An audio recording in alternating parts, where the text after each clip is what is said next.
Chapter 14. Plato's Utopia. Plato's most important dialogue, the Republic, consists broadly of three parts. The first, to near the end of Book 5, consists in the construction of an ideal commonwealth. It is the earliest of utopias. One of the conclusions arrived at is that the rulers must be philosophers. Books 6 and 7 are concerned to define the word philosopher. This discussion constitutes the second section. The third section consists of a discussion of various kinds of actual constitutions and of their merits and defects. The nominal purpose of the Republic is to define justice. But at an early stage it is decided that, since everything is easier to see in the large than in the small, it will be better to inquire what makes a just state than what makes a just individual. And since justice must be among the attributes of the best imaginable state, such a state is first delineated, and then it is decided which of its perfections is to be called justice. Let us first describe Plato's Utopia in its broad outlines, and then consider points that arise by the way. Plato begins by deciding that the citizens are to be divided into three classes: the common people, the soldiers, and the guardians. The last alone are to have political power. There are to be much fewer of them than of the other two classes. In the first instance, it seems, they are to be chosen by the legislator. After that, they will usually succeed by heredity. But in exceptional cases, a promising child may be promoted from one of the inferior classes, while among the children of guardians, a child or young man who is unsatisfactory may be degraded.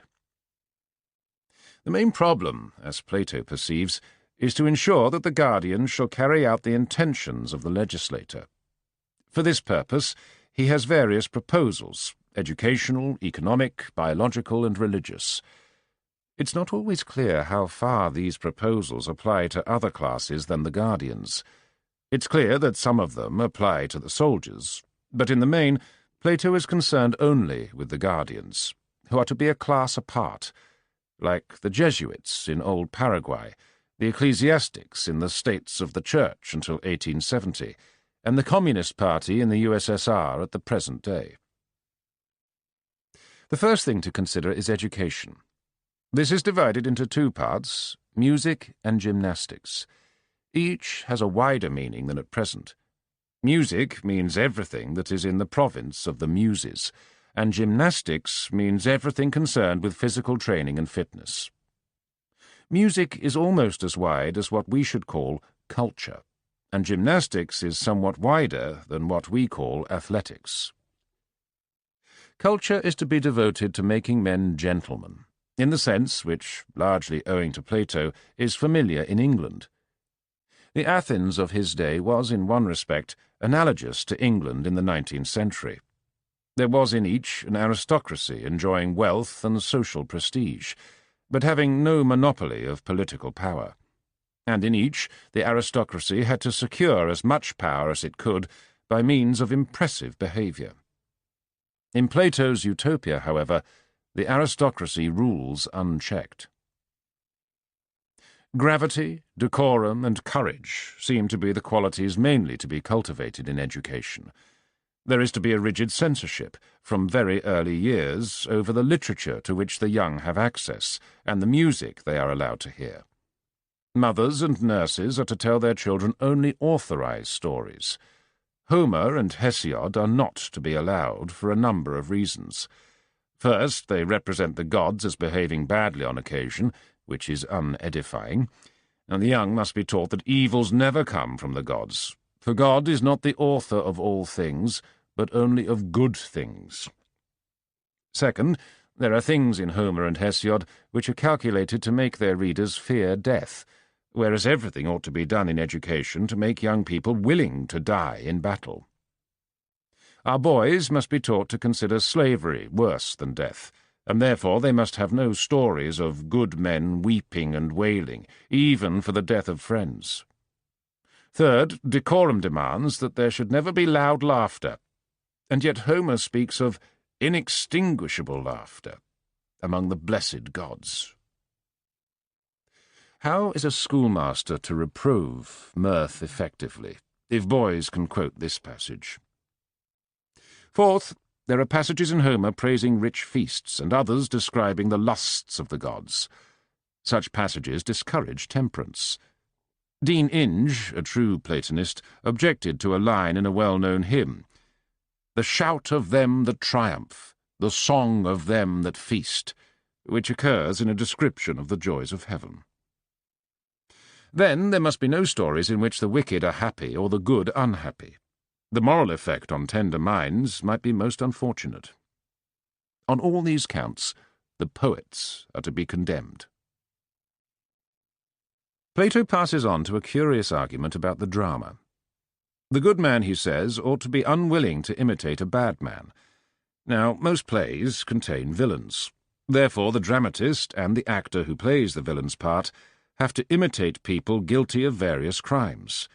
Not only criminals, but women, slaves, and inferiors generally ought not to be imitated by superior men. In Greece, as in Elizabethan England, women's parts were acted by men. Plays, therefore, if permissible at all, must contain no characters except faultless male heroes of good birth. The impossibility of this is so evident that Plato decides to banish all dramatists from his city. When any of these pantomimic gentlemen, who are so clever that they can imitate anything, comes to us and makes a proposal to exhibit himself and his poetry, we will fall down and worship him as a sweet and holy and wonderful being. But we must also inform him that in our state such as he are not permitted to exist. The law will not allow them. And so when we have anointed him with myrrh and set a garland of wool upon his head, we shall send him away to another city. Next we come to the censorship of music, in the modern sense. The Lydian and Ionian harmonies are to be forbidden, the first because it expresses sorrow, the second because it is relaxed. Only the Dorian for courage and the Phrygian for temperance are to be allowed. Permissible rhythms must be simple, and such as are expressive of a courageous and harmonious life. The training of the body is to be very austere. No one is to eat fish or meat cooked otherwise than roasted, and there must be no sauces or confectionery. People brought up on his regimen, he says, will have no need of doctors. Up to a certain age, the young are to see no ugliness or vice.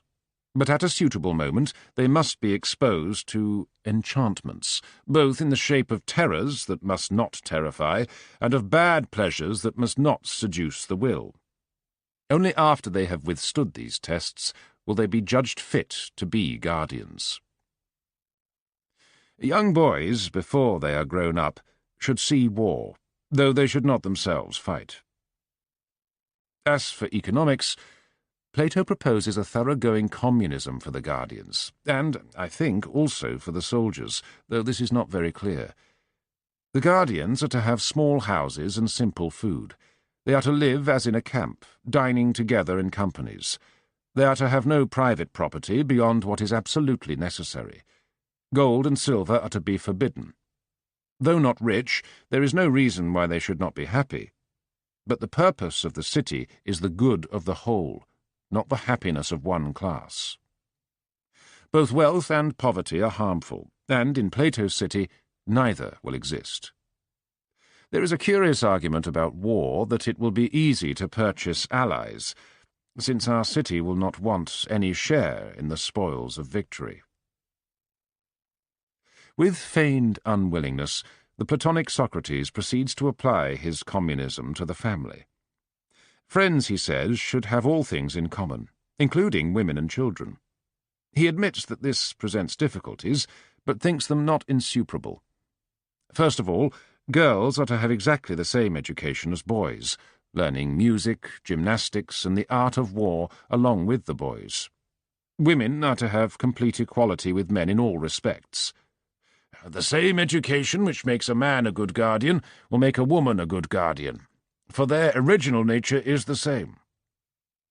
No doubt there are differences between men and women, but they have nothing to do with politics. Some women are philosophic and suitable as guardians. Some are warlike and could make good soldiers. The legislator, having selected the guardians, some men and some women, will ordain that they shall all share common houses and common meals. Marriage, as we know it, will be radically transformed. At certain festivals, brides and bridegrooms, in such numbers as are required to keep the population constant, will be brought together by lot, as they will be taught to believe. But in fact, the rulers of the city will manipulate the lots on eugenic principles. They will arrange that the best sires will have the most children. All children will be taken away from their parents at birth, and great care will be taken that no parents shall know who are their children, and no children shall know who are their parents. Deformed children and children of inferior parents will be put away in some mysterious unknown place, as they ought to be. Children arising from unions not sanctioned by the state are to be considered illegitimate. Mothers are to be between 20 and 40, fathers between 25 and 55. Outside these ages, intercourse is to be free, but abortion or infanticide is to be compulsory. In the marriages arranged by the state, the people concerned have no voice. They are to be actuated by the thought of their duty to the state, not by any of those common emotions that the banished poets used to celebrate. Since no one knows who his parents are, he is to call everyone father, whose age is such that he might be his father, and similarly as regards mother and brother and sister. This sort of thing happens among some savages and used to puzzle missionaries. There is to be no marriage between a father and daughter, or mother and son. In general, but not absolutely, marriages of brother and sister are to be prevented. I think if Plato had thought this out more carefully, he would have found that he had prohibited all marriages, except the brother-sister marriages which he regards as rare exceptions. It is supposed that the sentiments at present attached to the words father, mother, son, and daughter will still attach to them under Plato's new arrangements. A young man, for instance, will not strike an old man, because he might be striking his father. The advantage sought is, of course, to minimize private possessive emotions, and so remove obstacles to the domination of public spirit, as well as to acquiesce in the absence of private property. It was largely motives of a similar kind that led to the celibacy of the clergy. I come last to the theological aspect of the system. I am not thinking of the accepted Greek gods, but of certain myths which the government is to inculcate. Lying, Plato says explicitly, is to be a prerogative of the government, just as giving medicine is of physicians. The government, as we have already seen, is to deceive people in pretending to arrange marriages by lot. But this is not a religious matter. There is to be one royal lie, which, Plato hopes, may deceive the rulers, but will at any rate deceive the rest of the city. This lie is set forth in considerable detail. The most important part of it is the dogma that God has created men of three kinds: the best made of gold, the second best of silver, and the common herd of brass and iron. Those made of gold are fit to be guardians. Those made of silver should be soldiers. The others should do the manual work. Usually, but by no means always, children will belong to the same grade as their parents. When they do not, they must be promoted or degraded accordingly. It is thought hardly possible to make the present generation believe this myth, but the next, and all subsequent generations, can be so educated as not to doubt it. Plato is right in thinking that belief in this myth could be generated in 2 generations. The Japanese have been taught that the Mikado is descended from the sun goddess, and that Japan was created earlier than the rest of the world. Any university professor who, even in a learned work, throws doubt on these dogmas is dismissed for un-Japanese activities. What Plato does not seem to realize is that the compulsory acceptance of such myths is incompatible with philosophy, and involves a kind of education which stunts intelligence. The definition of justice, which is the nominal goal of the whole discussion, is reached in Book 4. It consists, we are told, in everybody doing his own work and not being a busybody. The city is just when trader, auxiliary, and guardian each does his own job without interfering with that of other classes. That everybody should mind his own business is no doubt an admirable precept, but it hardly corresponds to what a modern would naturally call justice. The Greek word so translated corresponded to a concept which was very important in Greek thought, but for which we have no exact equivalent. It's worthwhile to recall what Anaximander said. Into that from which things take their rise, they pass away once more, as is ordained. For they make reparation and satisfaction to one another for their injustice, according to the appointed time. Before philosophy began, the Greeks had a theory or feeling about the universe, which may be called religious or ethical. According to this theory, every person and every thing has his or its appointed place and appointed function. This does not depend upon the fiat of Zeus, for Zeus himself is subject to the same kind of law as governs others. The theory is connected with the idea of fate, or necessity. It applies emphatically to the heavenly bodies. But where there is vigour, there is a tendency to overstep just bounds. Hence arises strife. Some kind of impersonal super-Olympian law punishes hubris and restores the eternal order which the aggressor sought to violate. This whole outlook, originally, perhaps, scarcely conscious, passed over into philosophy. It is to be found alike in cosmologies of strife such as those of Heraclitus and Empedocles, and in monistic doctrines such as that of Parmenides. It is the source of the belief both in natural and in human law, and it clearly underlies Plato's conception of justice.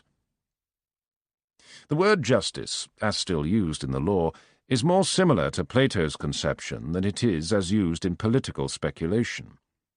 Under the influence of democratic theory, we've come to associate justice with equality, while for Plato it has no such implication.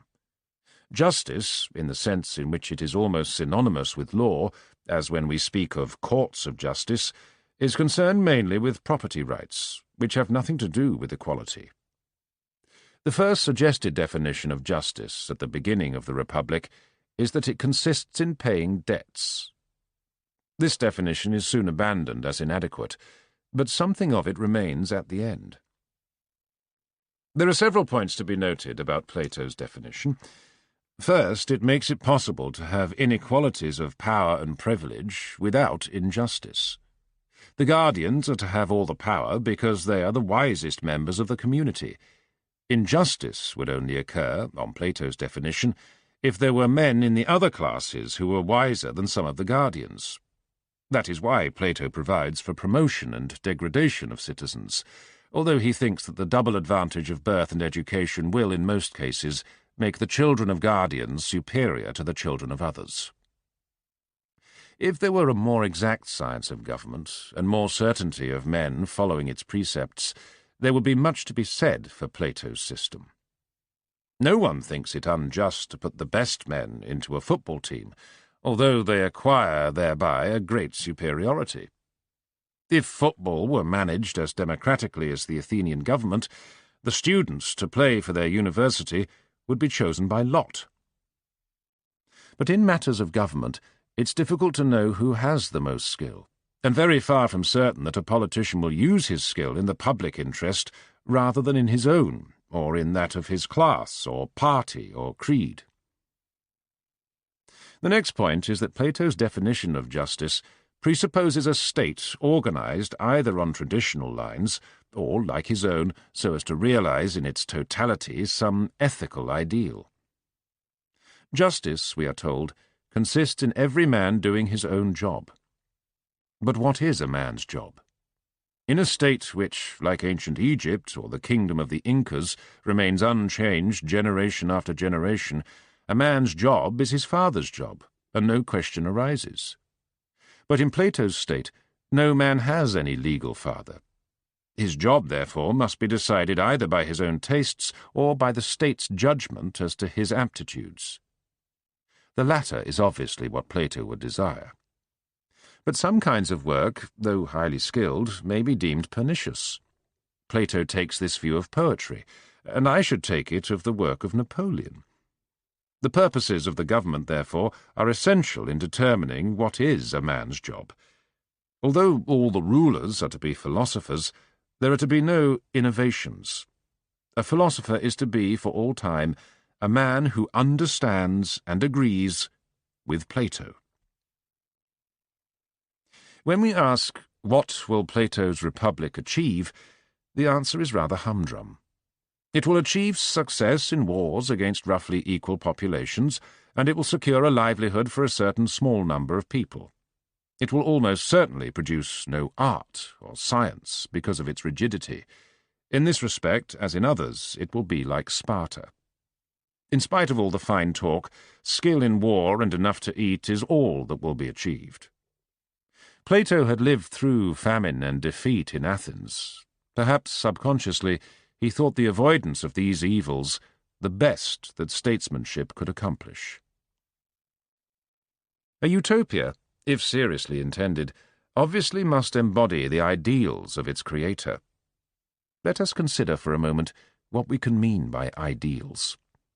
In the first place, they are desired by those who believe in them, but they are not desired quite in the same way as a man desires personal comforts, such as food and shelter.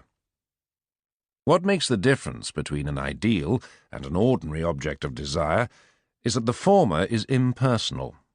It is something having, at least ostensibly, no special reference to the ego of the man who feels the desire, and therefore capable, theoretically, of being desired by everybody. Thus we might define an ideal as something desired, not egocentric, and such that the person desiring it wishes that everyone else also desired it. I may wish that everybody had enough to eat, that everybody felt kindly towards everybody, and so on. And if I wish anything of this kind, I shall also wish others to wish it. In this way, I can build up what looks like an impersonal ethic, although in fact it rests upon the personal basis of my own desires, for the desire remains mine, even when what is desired has no reference to myself. For example, one man may wish that everybody understood science, and another that everybody appreciated art.